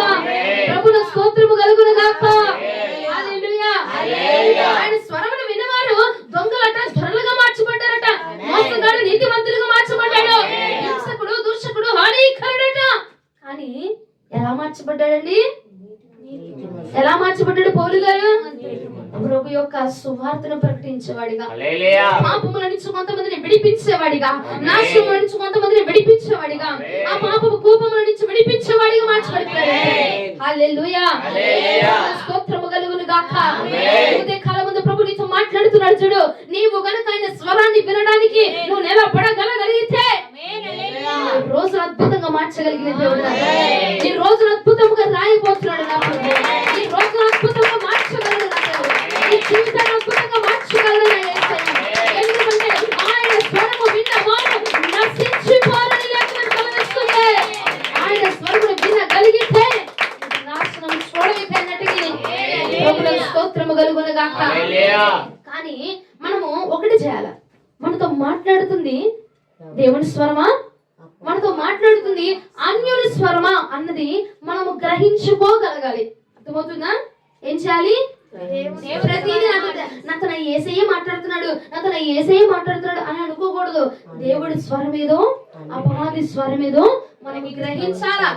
అపవాది మాట్లాడతాడు, దేవుడు మాట్లాడతాడు. నువ్వు ప్రార్థనలో కూర్చున్నప్పుడు వాడు మాట్లాడతాడు, అవునా? అపవాది మాట్లాడతాడు. ప్రార్థనలో కానీ పొయ్యి మీద పెట్టు, కానీ ముగించు, నిద్ర వస్తుందా, కానీ నిద్రపో దిండేసుకుంటావా, పడుకో, అలా చెప్పి ఎవరు? దేవుడు చెప్తాడా? నిద్రపో, నీ మీదకి వచ్చేస్తా, ఇంక నువ్వు నాశనమే, ఇంక వదిలేసే, ఇంక లేదులే, ఇంకెళ్ళబాకు చర్చికి, ఎందుకు నువ్వు వెళ్ళినా వేస్టే. ఆయన దేవుడు చెప్తాడా? ఎవరు చెప్తారు రాజా? అపవాది చెప్తాడు. అపవాది మాట ఏదో దేవుడి మాట ఏదో మనం గ్రహించుకోగలగాలి. దేవుడు ఎలాంటి మాట చెప్తాడయ్యా అంటే ప్రకటన గ్రంథం 21వ అధ్యాయం 4వ వచనం ఒకసారి చూద్దాం. ప్రకటన గ్రంథం 21వ అధ్యాయం 4వ వచనం. ఆయన వారి కన్నుల ప్రతి బాష్పిందమును తుడిచివేయను, మరణం ఇక ఉండదు, దుఃఖమైనను ఏడ్పైనను వేదన అయినను ఇక ఉండదు, మొదటి సంగతులు గతించిపోయినని సింహాసనంలో నుండి వచ్చిన గొప్ప స్వరం చెప్పుట వింటిని. ప్రభువుకు స్తోత్రం కలుగును గాక. దేవుని యొక్క స్వరము మనల్ని బ్రతికించిద్దట. అర్థమైందా? దేవుడు మాట్లాడి మాట ఎలా ఉంటదంటే మనకు ఓదార్పునిచ్చింది. దేవుడు మాట ఎలా ఉంటదయ్యా అంటే మనకు ధైర్యాన్ని ఇచ్చింది. హల్లెలూయా. అక్కడ ఆ వచనంలో 4వ వచనం అంతా చదివావు కదా, అసలు ఎక్కడైనా నువ్వు నశించిపోతారు, నువ్వు నాశనం అయిపోద్ది, నీ మీద తెగులు వచ్చింది అన్న మాట ఉందా అక్కడ? నీకు దుఃఖం తొలగిపోద్ది. సింహాసనాసీనుడు అయిన దేవుడు చెప్తున్న మాట అది. యోహాను గారట పద్మాసు ద్వీపమునందు ఉండగా ప్రభు మాట్లాడుతున్న మాటలు ఏమని మాట్లాడుతున్నారు? మరలా చదువు. ఆయన వారి కన్నుల ప్రతి బాష్పిందమును ఏమంటున్నాడు చూడక, నీ కన్నుల ప్రతి బాష్ప బిందువును నేను చూడబోతున్నాను. నీకు ఎప్పుడు ఏడిపోయారా? నీ బతుకంతే, నీ జీవితం అంతే, నువ్వు నాశనమే, అంతే, ఇంకా నువ్వు అయిపోతావు అన్న దేవుడి మాట కాదు. నాశనంలో కూడా మరణంలో కూడా జీవాన్ని పలికేది నా దేవుడి మాట. లాజరు చనిపోయాడు, అవునా? అక్కడ పలకబడిన మాట ఏంటి? లాజరు లెగిసి రా నువ్వు అన్నాడు, అవునా? మరణంలో కూడా జీవాన్ని పలకగలిగిన స్తోత్రము కలుగును గాక. దేవుడి యొక్క మాట జీవాన్ని ఇచ్చింది మనకు. దేవుడి యొక్క మాట మన బలపరుస్తుంది. హల్లెలూయా. చదువు ఇంకా. మరణం ఇక ఉండదు, నీ దుఃఖ దినములన్నీ సమాప్తమైపోతున్నాయి. హల్లెలూయా, హల్లెలూయా. అది అంటే దేవుడి మాట. ఇంకా అయిపోయిందండి. ఏమండి, నీళ్లు మొత్తం గుండుకు వచ్చేసినాయండి, ఇక అయిపోయిందండి, తన్నేస్తారండి, పడిపోతారండి, అయిపోయిందండి. అది సైతాను మాట. గుండుకొచ్చిన మరణ పంచుల్లో సరే లేవనెత్తగలిగేది నా దేవుడి మాట. హల్లెలూయా. లేవనెత్తేది నా దేవుడి మాట. ఏం కాదు, నా దేవుడు ఉన్నాడు తోడుగా. ఏమవ్వనివ్వడు, లేవనెత్తుతాడు ఆయన. చనిపోయినా తిరిగి లేపగలిగే శక్తి నా దేవుడు ధైర్యపరిచే దేవుడు మాట. స్తోత్రము కలుగును గాక. మనము అలాగనే గ్రహించుకోవాలి. నిన్ను ఓటమి చేసి నీకు పడద్రోసి నువ్వు అయిపోయావు, ఇక నీ బతికంతే, ఇక వచ్చేసిద్దే, మామూలే, ఇంత ఉందిగా, ఇంకా అయిపోద్దాం, చేయలేమేమో, వెళ్ళలేమేమో, ఇక అయిపోతులే, ఇంకేమో వచ్చినాయి వస్తాయి అలాంటి మాటలు ఏంటివి? అపవాది పెట్టే మాట, అపవాది చెప్పుచున్న మాట. దేవుడు ఎప్పుడు మనల్ని కృంగుదల చేయడు. దేవుడు ఎప్పుడు మనల్ని పడద్రోయడు. దేవుడి మాట ఎప్పుడు కూడా నీది అయిపోయింది, నీ బ్రతికింది, నీ జీవితం అంతే అని చెప్పడు. నువ్వు చనిపోయినా నేను ఉన్నా అని చెప్పేది నా దేవుడి మాట. హల్లెలూయా. కాబట్టి దేవుడి మాట ఏదో అపవాది మాట ఏదో గ్రహించుదుముగాక. ఎందుకంటే ఆయన స్వరము మనం గ్రహించి విన్నామనుకోండి, ఆయన మాట విన్న ఎప్పుడు కూడా నాశనమును పొందుకోడు. అర్థమైందా? ఆయన మాటలు విన్నామనుకో, మన మీదకి అపవాది వేసిన నాశనం పనిచేయదు, అపవాది వేసిన ప్లాన్ పనిచేయదు. ఎందుకంటే ఆయన మాట మనం విన్నాం కాబట్టి, ఆయన మనతో ఉన్నాడు కాబట్టి. నా దేవుడు నాతో ఉన్నాడు బాబు, నువ్వు ఎన్నైనా చేసుకో. హల్లెలూయా. నా దగ్గర ఉన్నాడు, ఎన్నైనా చేసుకో అన్న మాటలు వస్తాయి. అర్థమైందా? నేను రీసెంట్ గా మా అమ్మ విషయంలో, బ్యూలక్కల అమ్మగారి విషయంలో నన్ను అపవాది శోధించేస్తున్నాడు. నాకు నిద్ర పట్టట్లా, టెన్షన్. అయిపోయింది మొత్తం నీరంతా వచ్చేసింది. ప్రతి ఒక్కరిని వాడుకొని వచ్చేసింది, నీరంతా వచ్చేసింది, అయిపోయింది, ఇది చచ్చిపోద్ది, ఇది తీసుకెళ్ళిపోతాడు. నేను కూర్చున్నా, పడుకున్నా, లెగిసినా, నడుస్తున్నా, ఈవెన్ నేను స్నానానికి వెళ్ళినా నన్ను శోధించేస్తున్నాడు అనమాట. ఇక అయిపోయిందా వచ్చేస్తుంది, అదిగో ఫోన్ వస్తుంది చూడు నీకే, అయిపోయింది, ఇక వెళ్ళాలేక అంటనే ఉన్నాడు. నేను ఒక్కటే అక్కడ నిలబడిపోయి ఒకటే అన్నా, ప్రభా నీ మాట నాకు వినిపించు, ఇదైతే నీ మాట కాదు, ఇక అయిపోతుంది అన్నదైతే నీ మాట కాదు, కానీ నీ మాట నాకు వినిపించయ్యా అంటే దేవుడు నాకు అన్నాడు, ఆవిడని నేను మరలా తిరిగి లేవనెత్తుతాను, ఆవిడని మరలా లేవనెత్తుతాను, సజీవురాలుగా ఉండేది నా సన్నిధికి మరలా తిరిగి వచ్చింది. హల్లెలూయా. అది దేవుడు మరలా నాతో మాట్లాడాడు. దేవుడు మాట అది. అలాంటి మాటలు వల్ల ఏం చేస్తే కృంగులాలు ఇచ్చారు. అప్పుడు నువ్వు అడగాల, అయ్యా నువ్వు మాట్లాడయ్యా, నువ్వు మాట్లాడు, ఇది నీ మాట కాదు, పడతాము పడిపోతావు అయిపోయింది, ఇక నువ్వు ఇంక అవ్వదు, మొత్తం ఇక పరిచయం చేయలేవు, నేను నిన్ను పిలుచుకోలేదు, నేను నిన్ను ఇది చేయలేదు, నువ్వు పరిచయం అసలు అవ్వదు. ఇలాంటి మాటలన్నీ ఏంటివి? అపవాది చెప్పే మాటలు. అర్థమవుతుందా? గ్రహించుదుముగాక. ఇక నుంచి మనమందరం గ్రహించుదుముగాక. గ్రహిస్తారా? దేవుడు నువ్వు అయిపోతావని చెప్తాడా? నువ్వు చేయలేవని చెప్తాడా? నీ వల్ల కాదని చెప్తాడా? ఎక్కడన్నా ఏ స్థితిలో ఉన్నా జరిగించగలిగిన సమర్థుడు మనదే. హల్లెలూయా. చనిపోయి 4 రోజులైంది, తిరిగి లేవనెత్తాడా లేదా? లేవనెత్తగలిగిన దేవుడు అండి. హల్లెలూయా. స్తోత్రము కలుగును గాక. అందుకే మనం ఏం చేయాలి? ఈ పూట ఆయన స్వరమును ఎలా వింటాం? ఎలాగా? ఉంటారా? దేవుడికి దగ్గరగా ఉంటారా? మనుషులకు దగ్గరగా ఉంటారా? దేవుడికా మనుషుడికా? దేవుడికా ఫోన్ కా? దేవుడికా ఫోన్ కా? ఆయనకి దగ్గరగా ఉన్నాం అనుకోండి, ఆయన స్వరం మనం వింటాం. ఓకేనా? ఆయన స్వరం వింటే మనము నశించిపోము. అర్థమైందా? అర్థమైందండి? ఫస్ట్ మాట ఆయన స్వరము వినాలా వినకూడదా? ఎలా వింటారు? ఎప్పుడు వింటారు? మెలకుగా ఉండి ప్రార్థన చేసి ఆయన స్వరాన్ని వినాలి. ఓకేనా? అర్థమైందా? దగ్గరగా ఉండి వింటారు. ఎక్కడ దగ్గరికి వెళ్తారు? కొండ మీద దగ్గరికి వెళ్ళిపోతారా? సిలువ దగ్గరికి వెళ్తారా? మనం ఉన్న చోటే ప్రార్థనతో ఆయన మనం కలుసుకోవాలి. అర్థమవుతుందా? ఆరాధనతో ఆయన మనం కలుసుకోవాలి. హల్లెలూయా. స్తుతులతో మనం ఆయన కలుసుకోవాలి. అప్పుడు మనం ఆయనకి ఇంకా దగ్గరగా ఉంటాము, ఆయన స్వరం మనకి ఇంకా వినపడుతుంది. ప్రభువునకు స్తోత్రము కలుగును గాక. రెండో మాట చూద్దాం రండి. ఇప్పుడు నాకు ఒక మాట నాకు చెప్పింది, మరి మీకు అర్థం కావాలి కదా, అందుకని యోహాను సువార్త 10వ అధ్యాయం 27వ వచనం. నా గొర్రెలు నా స్వరం వినును, నేను వాటిని ఎరుగుదును, అవి నన్ను వెంబడించును. రెండో మాట ఏంటిది? రెండో మాట ఏంటిది? రెండో మాట ఏంటిది?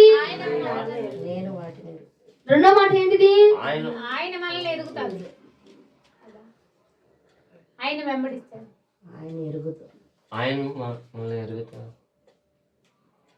ఎరుగుతావు. ఎలా ఎరుగుతావు చెప్పేసాం ఫస్ట్ పాయింట్ లో.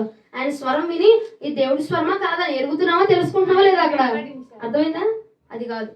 రెండో మాట ఆయన గొర్రెలు అయితే ఆయన స్వరాన్ని వింటాయి. అర్థమైందా?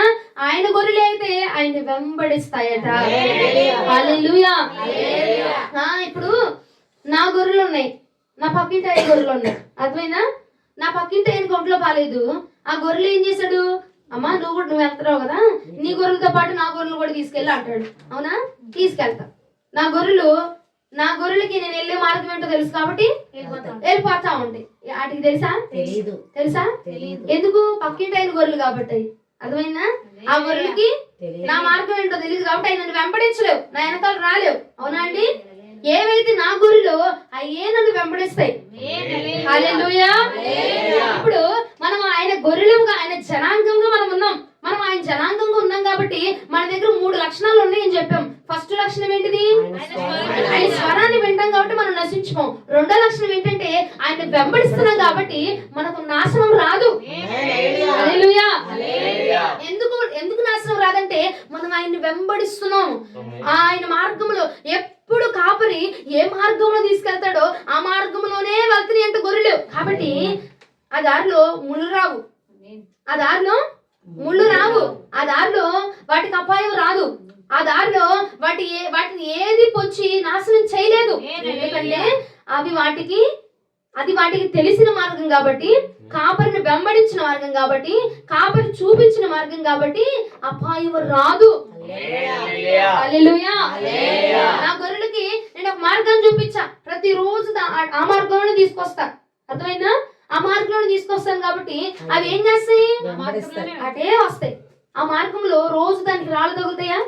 తగలనివ్వను. ఎందుకంటే రాయి తగిలింది అనుకో గాయమైద్ది, ముళ్ళు గుచ్చుకునే అనుకో గాయమైద్ది. కాబట్టి నా గొర్రెలకి నేను తగలనివ్వను. అవునా అండి? తగలనిస్తానా? నువ్వు కుక్కలు పెంచుకుంటున్నావు, కుక్క పిల్లని మొలలో వేసి తీసుకెళ్ళి నడిపిస్తావా? ఎందుకు నడిపించవు? గుచ్చుకుంటాయి కదా. అవునా? అవునా అండి?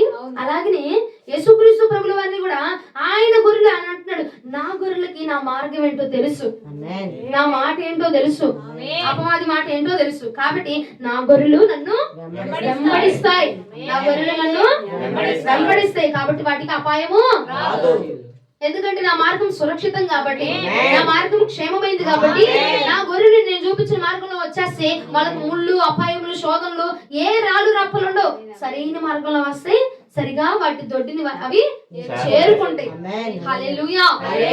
ప్రభువునకు స్తోత్రము కలుగునుగాక. రెండో లక్షణం ఏముండాలి మనకి? ఆయన వెంబడించే లక్షణం ఉండాలి.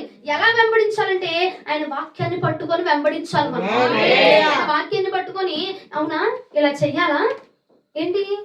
పండగ సంక్రాంతి పండగ ఫోటోకి దండలు వాక్యంలో ఉందా? ఏమని దండ ఏమన్నారు? ఫోటోలు ఉందా? వాక్యంలో ఉందా అన్నది మనం ఆయన్ని చూసి వెంబడించాలి. ఆయన వెంబడించి మనం అది చేయాలి. హల్లెలూయా. హల్లెలూయా. హల్లెలూయా. స్తోత్రము కలుగును గాక. స్తోత్రము కలుగును గాక. స్తోత్రము కలుగును గాక. ఆయన గొర్రెలు ఆయన్ని వెంబడిస్తాయా లేదా? అవునా? ఎలా వెంబడిస్తామంటే ఇందులో ఉందా లేదా? ఆయన చెప్పాడా లేదా? చెప్పిందే చెయ్యాలా, లేదు చేయకూడదు. అర్థమవుతుందా? ఉందా లేదా చూసుకోవాలి, చెక్ చేసుకోవాలి. ఉంది లేదు కాదు, ఉందా లేదా చెక్ చేసుకోవాలి. అక్కడ ఉంటే చెయ్యాలా, లేకపోతే మంది కాదు. అది మంది కాదు. సూత్రాలు ఉన్నాయా? సూత్రాలు ఉన్నాయా? స్తుతులు ఉన్నాయా? స్తుతులు ఉన్నాయా? స్తోత్రాలు ఉన్నాయా? స్తోత్రాలు లేవండి మా దగ్గర, స్తుతులు మాత్రమే ఉన్నాయి. హల్లెలూయా. ప్రభువునకు స్తోత్రము కలుగును గాక. అది వెంబడించడం అంటే అమ్మో వాళ్ళేమనుకుంటారు, నువ్వు క్రీస్తుని వెంబడించినప్పుడు ఇంకొకరిని చూడాల్సిన అవసరం లేదు. ప్రభువునకు స్తోత్రము కలుగును గాక. ఆయన ఏం చెప్పాడు అదే చెయ్యి అంతే. ఏం చెప్పాడు అదే చెయ్యి. ఏం చెప్పాడు అదే చెయ్యి అంతే. మాకు చెప్పాడు ఒకసారి ఇస్సాకు వాళ్ళ గృహప్రవేశానికి కరెక్ట్ గా ట్రైన్కి వెళ్ళమన్నాడు. అవును, ఎవడొచ్చినా రాకపోయినా మాకు అనవసరం. దేవుడు చెప్పాడు, ఆ టైంకి మేము వెళ్ళాం, ఆ టైంకి ఓపెనింగ్ చేస్తాం, ఆ టైంకి మేము వెళ్ళిపోయాం, దూరిపోయాం ఫస్ట్ మేమే. ప్రభువునకు స్తోత్రము కలుగును గాక. హల్లెలూయా. అంతే కదా, క్రీస్తు మాట మాకు ఇంపార్టెంట్. ఎవడొచ్చారు? పెద్దం వచ్చిందా? పెదనాన్న వచ్చాడా? మూతైదు వచ్చిందా? ఏంటి పలహారం ఇచ్చా వచ్చిందా? అన్ని చూసుకొని చెయ్యం. అక్కడ దేవుడు చెప్పాడా, వెళ్ళమన్నాడా, చెయ్యమన్నాడా, వెంబడించమన్నాడా, అది చెయ్యన్నాడా, అంత చేయడమే అంతే. హల్లెలూయా. స్తోత్రము కలుగును గాక. అలా వెంబడించాలి గాని వాళ్ళు చేశారు మేము కూడా చెయ్యాలి, వాళ్ళ కంట వచ్చిందంట మాకు ముట్ట వచ్చింది, వాళ్ళకి ఇది వచ్చిందంట మాకు అది వచ్చింది అండి. ఉందండి ముట్టు. ఏమనుంది? శవం దగ్గరికి వెళ్తే లేవియాకాండం చదవండి. చనిపోయిన వ్యక్తి దగ్గరికి వెళ్తే ఎలా శుద్ధి చేసుకోవాలో, ఎలా రావాలో, ఎలా ప్రార్థనలో కూర్చోవాలో అంతా ఉందండి. ఏమండి అది చదువుకొని దాని ప్రకారంగా చేయాలి. కానీ వాళ్ళు ఏమన్నారు?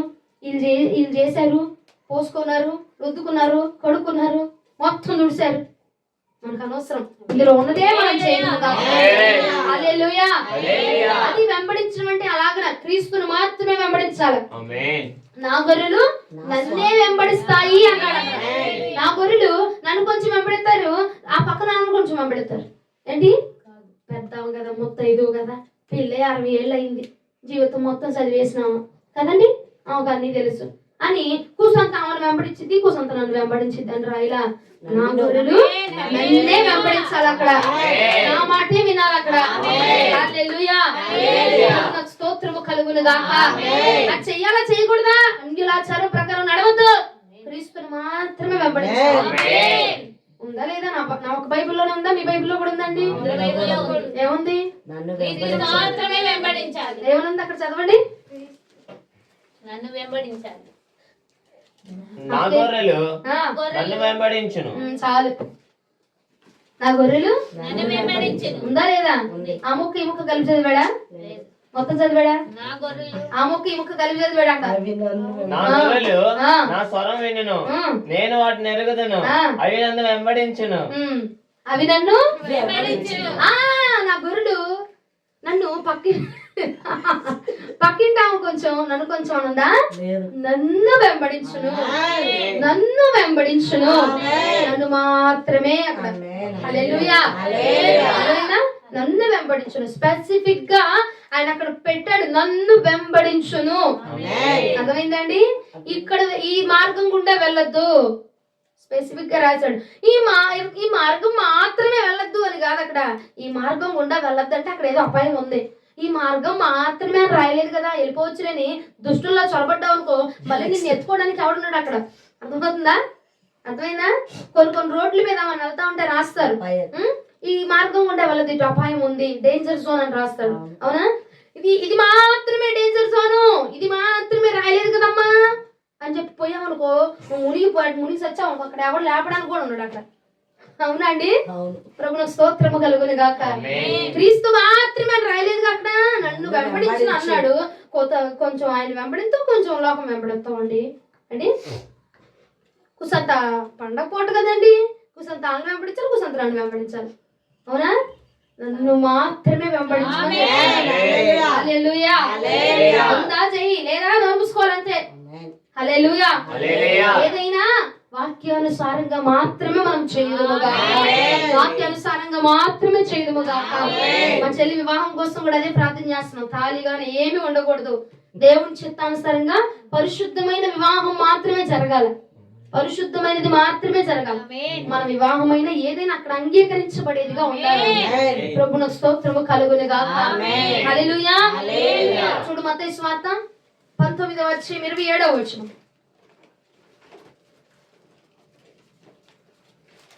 పేతురు, ఇదిగో మేము సమస్తమును విడిచిపెట్టి నిన్ను వెంబడించితిమి గనుక మాకేమి దొరుకునని ఆయన్ను అడగగా, యేసు వారితో ఇట్లనెను, పునర్జన్మమందు మనుష్య కుమారుడు తన మహిమగల సింహాసనము మీద ఆసీనుడై ఉండునప్పుడు నన్ను వెంబడించిన మీరును 12 సింహాసనముల మీద ఆసీనుడై ఇశ్రాయేలు 12 గోత్రముల వారికి తీర్పు తీర్చుదురు. ప్రభువుకు స్తోత్రము కలుగును గాక. హల్లెలూయా. సమస్తాన్ని వదిలేసామయ్యా, నేను వెంబడించాం, అన్ని వదులుకున్నాం. ఇష్టమైన కష్టమైన బాధ అయినా సరే, నచ్చిందైనా నీ కోసం వదిలే సమస్తాన్ని మొత్తం వదిలేసుకుని వెంబడించాం. నాకేం దక్కిందయ్యా? ఏం దక్కిందయ్యా? వాళ్ళు నశించుకోలేదయ్యా, వాళ్ళకి అపాయం రాలేదయ్యా, వాళ్ళు నరకంలోనికి వెళ్ళలేదయ్యా. సమస్తాన్ని విడిచిపెట్టి ఆయన అన్నాడు, నా తండ్రి నన్ను జ్ఞాపకం చేసుకున్నప్పుడు నేను మిమ్మల్ని చూపించి మీ అందరికి 12 సింహాసనముల మీద మిమ్మల్ని కూర్చోబెడతాను. హల్లెలూయా. ఎక్కడ విడిచిపెడితే అక్కడ పొందుకుంటాం, ఎక్కడ వదులుకుంటేనే అక్కడ పట్టుకుంటాం మనం. హల్లెలూయా. స్తోత్రము కలుగును గాక. ప్రభువునికే మహిమ కలుగును గాక. అందుకే అది తెలిసిన వారు ఏం చేశాడు? సమస్తాన్ని ఇక్కడ విడిచిపెట్టి, సమస్తాన్ని విడిచిపెట్టి ప్రభుని వెంబడించారు. సమస్తాన్ని విడిచిపెట్టి ప్రభుని వెంబడించారు. సమస్తాన్ని వదిలేసుకొని ప్రభుని వెంబడించారు. ప్రభువునికి స్తోత్రము కలుగును గాక. ప్రభువునికే స్తోత్రము కలుగును గాక. ప్రభువునికే స్తోత్రము కలుగును గాక. హల్లెలూయా. హల్లెలూయా. సమస్తాన్ని వెంబడించాం. మాకు ఏమొచ్చిందయ్యా అంటే అక్కడ ఏమంటున్నారు యేసుక్రీస్తు ప్రభువు వారు? 12 సింహాసనముల మీద మీరు ఆసీనులుగా ఉంటారు. హల్లెలూయా. మహిమ కలుగును గాక. ఏది రాదు, ఇంకా అపాయం రాదు, శోధన రాదు, మీరు నశించుకోరు. నన్ను వెంబడించినంత మాత్రాన మీకు నాశనం రాదు.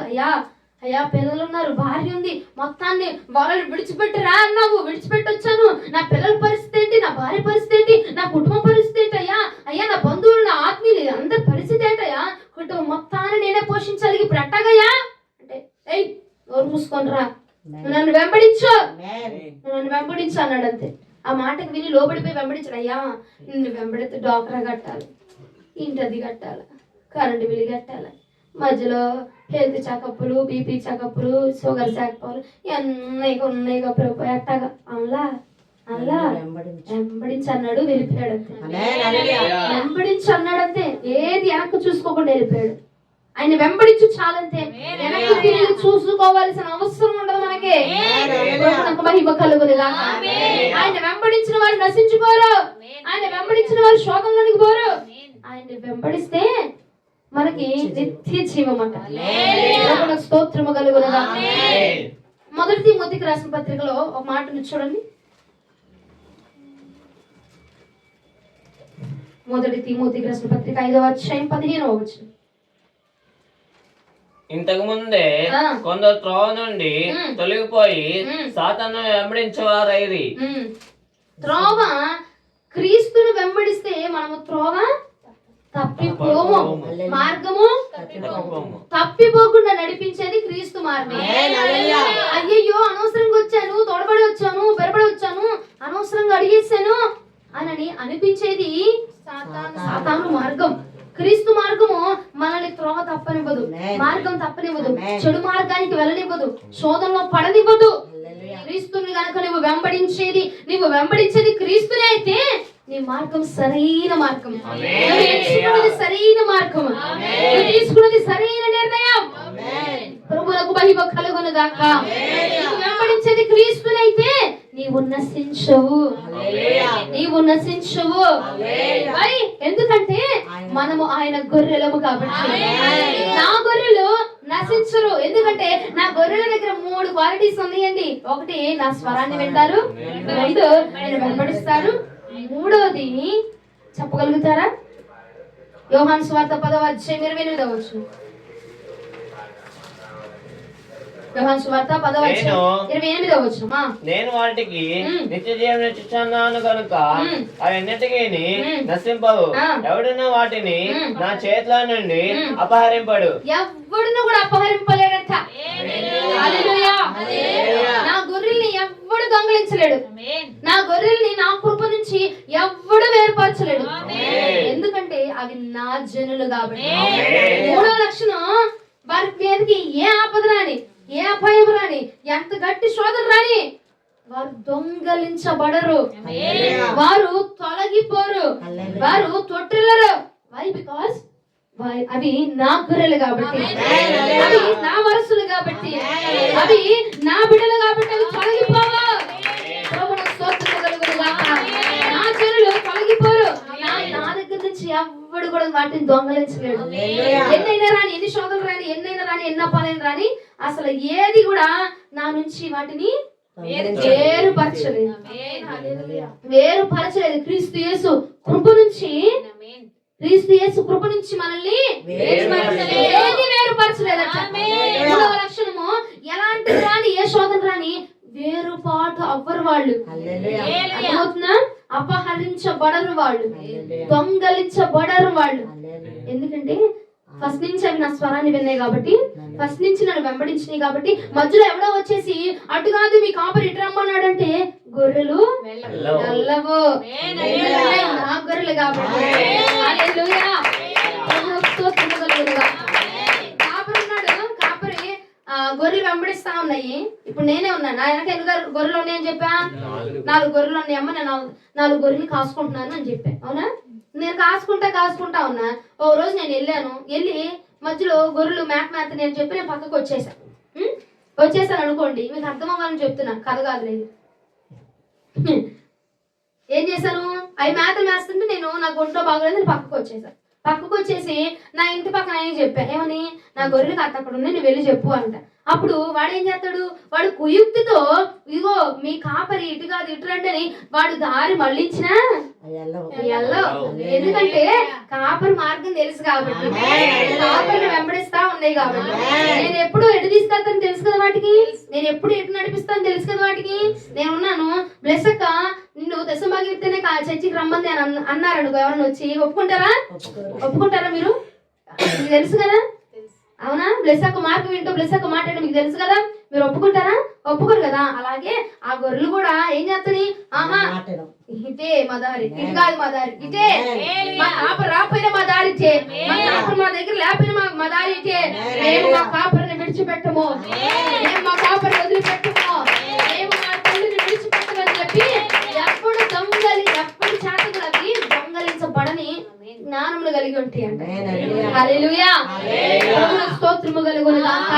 ప్రభువునకు స్తోత్రము కలుగును గాక. ఎవడొచ్చి నిన్ను దొంగలించాలని చూసినా నీ మార్గం మారకూడదు. నీ మార్గం ఎప్పుడు దొంగలించడానికి నువ్వు అవకాశం ఇవ్వకూడదు. ఆ లక్షణం ఉందంట ఆయన గొర్రెల దగ్గర.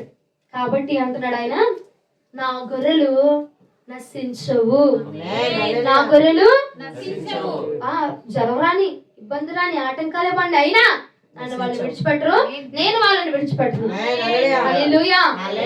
ఎందుకంటే వారు నా స్వరాన్ని వింటున్నారు, వాళ్ళు నన్ను వెంబడిస్తున్నారు, వాళ్ళు నన్ను ఎరిగారు కాబట్టి, వాళ్ళకి నేను తెలుసు కాబట్టి, వాళ్ళకి నన్ను వదిలిపెట్టి వెళ్ళేటువంటి ఆలోచన లేదు కాబట్టి వాళ్ళు నశించరు. స్తోత్రము కలుగును గాక. ఇది నా గొర్రెలంటే, ఇది నా గొర్రెలంటే అని చెప్తున్నాడు దేవుడు. అర్థమైందా? నేను గొర్రెని, నేను గెర్రెని, నేను మేకని, నేను ఉడతని, నేను తాబేలని నేను చెప్పుకోవచ్చు. గొర్రె అయితే నీలో ఈ లక్షణం ఉండాలి. ఏ లక్షణం ఉండాలి? గొర్రెలు అయితే ఏ లక్షణం ఉండాలి? ఆయన స్వరం వినే లక్షణం నీకు ఉండాలి రోజు. రెండోదిగా ఆయన వెంబడించే లక్షణం ఉండాలి. మూడవదిగా ఎప్పటి చేత దొంగలించబడిన స్వభావం ఉండాలి. అర్థమవుతుందా? ఎవడు నీ మార్గాన్ని మళ్ళిద్దామని చూసినా మార్గం మళ్ళకూడదు, మనం దారి తప్పకూడదు. మనం అర్థమవుతుందా? మన మార్గంలోనే మనం వెళ్ళాలి. ఆ మూడు లక్షణాలు ఉంటేనే మనం ఆయన గొర్రెలం అవుతామండి. ఆయన గొర్రెలుగా ఉంటే మనం నశించిపోం. అర్థమైంది? ఎప్పుడు వాక్యం అర్థమైందా? అర్థమైందా? ఆయన గొర్రెలు నశిస్తాయా? ఆయన గొర్రెలకి శోధన ఉందా? ఆయన గొర్రెలు నరకంలో పడిపోతాయా? పడిపోరు. ఎందుకంటే ఆయన దగ్గర, ఆయన గొర్రెల దగ్గర మూడు లక్షణాలు ఉన్నాయి. ఈ మూడు లక్షణాలు వాటిని నాశనములో పడకుండా కాపాడుతాయి. అర్థమైందా? ఇక్కడ ఎంతమంది ఆయన గొర్రెలు ఒప్పుకుంటున్నారు? మిగిలిన వాళ్ళు ఒప్పుకోవట్లేదా? మనందరం ఆయన గొర్రెలేగా. అవునండి. మన దగ్గర ఇప్పుడు ఏ లక్షణాలు ఉండాలి? ఆయన